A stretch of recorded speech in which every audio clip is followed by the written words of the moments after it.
भी चीज हो, किसी भी चीज की आवश्यकता हो, तो आप कैसे करोगे, कैसे प्राप्त करोगे उस चीज को?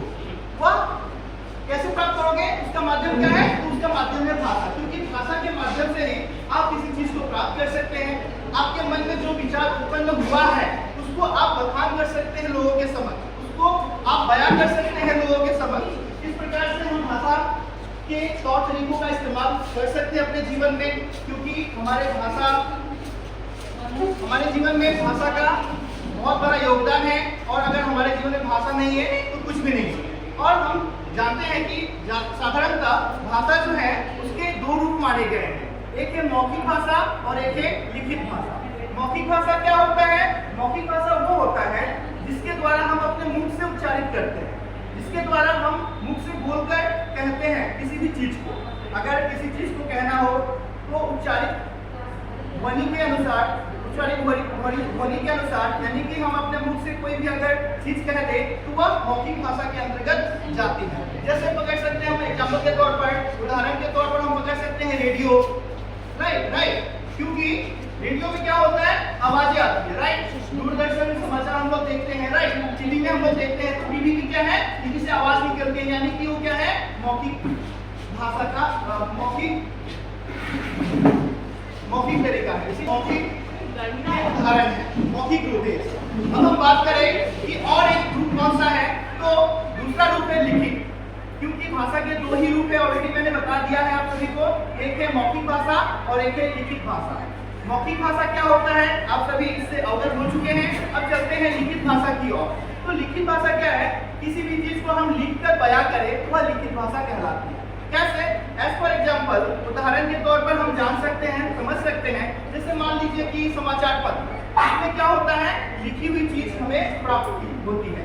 हम देखते हैं कि वहां पर बहुत सारी चीजें लिखी हुई है, इससे हम अंदाजा लगा सकते हैं, कह सकते हैं कि कोई भी चीज जो मुद्रित भाषा में हो, यानी कि लिखित रूप में हो, वह लिखित भाषा के तौर पर तब्दील होती है, उसे हम लिखित भाषा कह सकते हैं।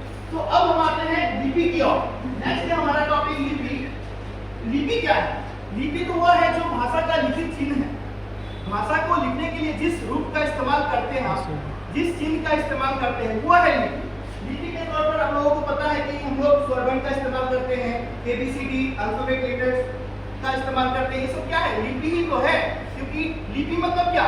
जो हम भाषा, किसी भी भाषा की लिपि हो सकती है, अलग अलग भाषाएं होती है इसमें। जैसे मान लीजिए कि हिंदी की भाषा होती है, उसकी भी लिपि अलग हो सकती है। जैसे हिंदी में अगर हम क लिखते हैं तो क लिखने के लिए जिन चिन्हों का प्रयोग किया जाता है वो लिपि कहलाती है।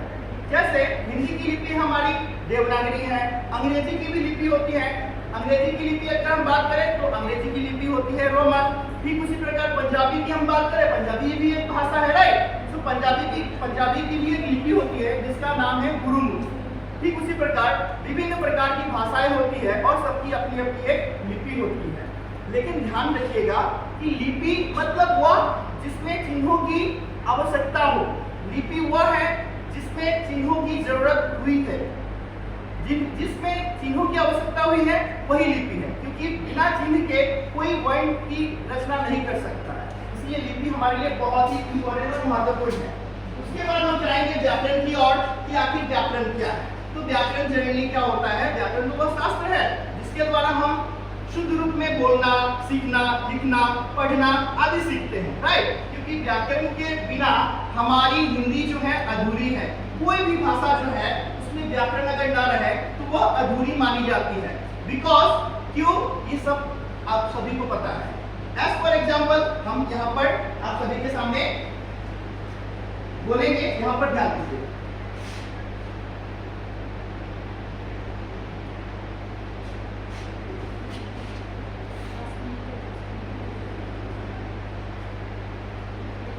तो व्याकरण